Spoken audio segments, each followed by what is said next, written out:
Rogers recently spoke with NEA Today about how polarization and coordinated attacks are preventing many educators from teaching controversial issues or about our nation's full history. Which side are you on? Which side are you on? So let's talk a little bit about education. There's a lot going on in education when it comes to Alabama specifically, but public education is under attack across the country. It has been for quite some time, but some of these attacks have really ramped up in the last couple years. The pandemic really set off a fresh wave of attacks, and we've seen it continue since with culture war, pushes of the culture war, pushes of vouchers and privatization schemes. We've seen politicians like Ron DeSantis really trying to make a name for themselves by bashing teachers and by bashing public schools and by attacking public education in general. So a lot happening here as well. Wednesday, May 10th, was the Education Policy Committee hearing on the Price Act as well as the Charter School Bill. So the Price Act is the Education Savings Account Bill, which is another name for a voucher program. So there was a lot of school choice, quote unquote, conversation happening Wednesday in the legislature, and we'll be talking more about that next week. But in the meantime, I wanted to highlight an article I found. So NEA Today is the magazine of the National Education Association, which, of course, is the country's largest teachers union. And, of course, that comes with the asterisk that many of NEA's state affiliates, including in Alabama, actually reject the idea of unionism and prefer to operate as and be labeled as, quote-unquote, professional associations or professional organizations. Nonetheless, Jacob and I saw this article from, a month or two ago that was quite helpful, I found. And it's called The Culture War's Impact on Public Schools. Political attacks that target inclusive curricula and divide communities are undermining public education and its role in educating for our democracy. A new national survey details the impact of pervasive and growing political conflicts on schools. Almost half of schools reported challenges to teaching about issues of race and racism and policies and practices related to LGBTQ student rights. 1/3 reported attempts to limit student access to books in the school library and social and emotional learning. The conflicts often result from intentional and organized efforts that have targeted purple or more politically diverse communities. Manufactured outrages designed to divide educators and parents for political gain didn't really work in 2022, a recent NEA survey found. Instead, midterm voters were focused on school safety, the educator shortage, book bans, and other challenges.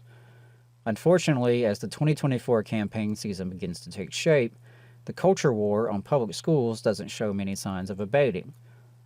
The stakes couldn't be higher, says John Rogers, professor at the Graduate School of Education and Information Studies at UCLA and director of UCLA's Institute for Democracy, Education, and Access.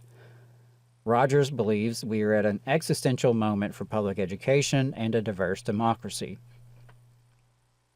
Since 2017, Rogers and his colleagues have been tracking how the increasingly divisive and polarizing political climate has sown discord in communities, targeted inclusive curricula, and aimed to undermine overall confidence in public education.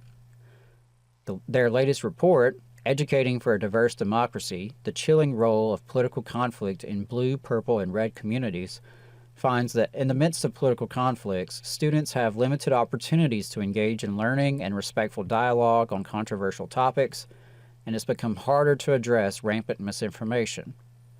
The highly charged environment has also led to marked declines in support for teaching about race, racism, and racial and ethnic diversity. Meanwhile, harassment of LGBTQ youth has increased.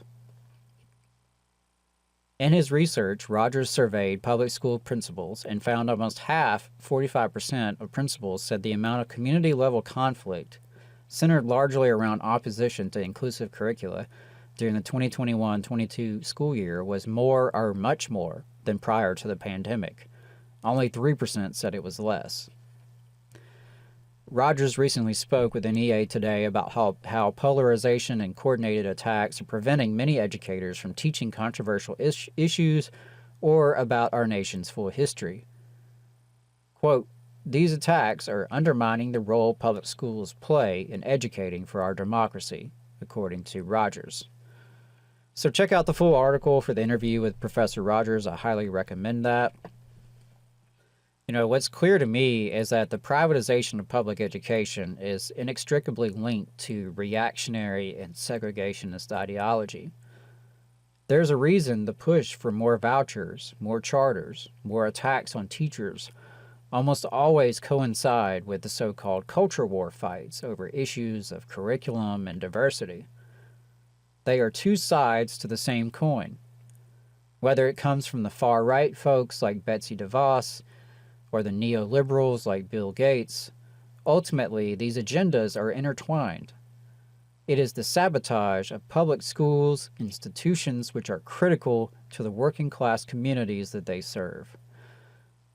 So I want to recommend folks check out our conversation from a few months back with Dr. Lois Weiner, where we talked about this very issue in the multi-front war on public education and the ways in which public education's attacks from the culture war perspective really is tied to broader efforts of privatization. It's part and parcel of the same fight. And by and large, it's coming from the same people. It's coming from the same funding sources. It's coming from the same elite class of billionaires who have funded an astroturfed effort to attack public schools. And you can find these people in Montgomery. You can find them in state capitals all over the country. You can even find them in some cases at school board meetings. And we're seeing more and more astroturfed organizations in the school board level. We had right-wing crazies running for school board in Huntsville back in August. There are groups like Moms for Liberty that are out there causing all kinds of problems. And, you know, just a couple weeks ago, the governor of Alabama, Kay Ivey, fired the head of the pre-K department, Dr. Barbara Cooper, who was a respected educator. She was fired for being too woke, quote unquote woke. Literally. Just really wild stuff. Wild stuff. And like I said, it's no coincidence that, you know, this rhetoric around wokeness, which, oh my God, doesn't that just annoy you? Just to hear people even use that term like that these days. It's just, the right wing really has just run that into the ground.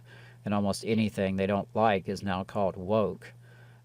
Even basic levels of diversity and appreciation of diversity is now considered too woke by many Republicans. And so they're doing this right at the same time they're pushing for money for private schools, money for religious schools. They want public school funding to supposedly follow the child and follow the family. Of course, nowhere else do we have that philosophy when it comes to government funding, right? You pay taxes on roads. You don't get to have, you know, a road allotment. You don't have to, I mean, you pay taxes for levels of public services, right? And I don't get to pick and choose whether or not I want to pay taxes to the firefighters or to the police officers. Right? Police officers often do things I find highly objectionable, like kill people. Doesn't change the fact that my tax dollars go there. I don't get a home security voucher, right, just because I'm displeased with those services. No one's going to give me $7,000 to install my own home security system to protect myself if I'm not happy with the performance of the police force. It's just not going to happen that way. All right. We don't think about government funding in any other arena in the way that these people are pushing it for vouchers, that the funding, the tax dollars should follow the child. And of course, this is a way to weaken public schools. It is a sabotage because the more they get their way, the more they siphon funds from public education, the weaker the public schools are, the bigger the class sizes are, the higher the teacher turnover is. the higher the shorting staffage among the staffage shortage among support staff, right? The special education aides, the cafeteria workers, the custodians, all the people who support the school system actually functioning day to day. You know, they push this privatization to put more public dollars into private hands. And the more they do that, the weaker our public schools become. And of course, the weaker they become, the more the demand increases for such alternatives like vouchers and charters. It's a vicious cycle. And, you know, we'll see. We'll see what happens in Alabama. But unfortunately, there has not been a broad movement to fight back against this stuff. Not that I'm seeing. So, you know, we'll see. We'll see what happens. And we do plan to talk more about that next week. And I hope to pull some clips from the committee hearings so you can hear for yourself some of the garbage that's being discussed down in Montgomery. You just saw a clip from the Valley Labor Report. We are live every Saturday morning from 9:30 a.m. till 12:30 p.m. And we pride ourselves on keeping all of our content free to everybody so that we can talk to as many working folks as possible. If you support the work that we're doing, you think that it's important, you think that it's good, then consider making a monthly contribution to the project, and you can do that on our website, tvlr.fm.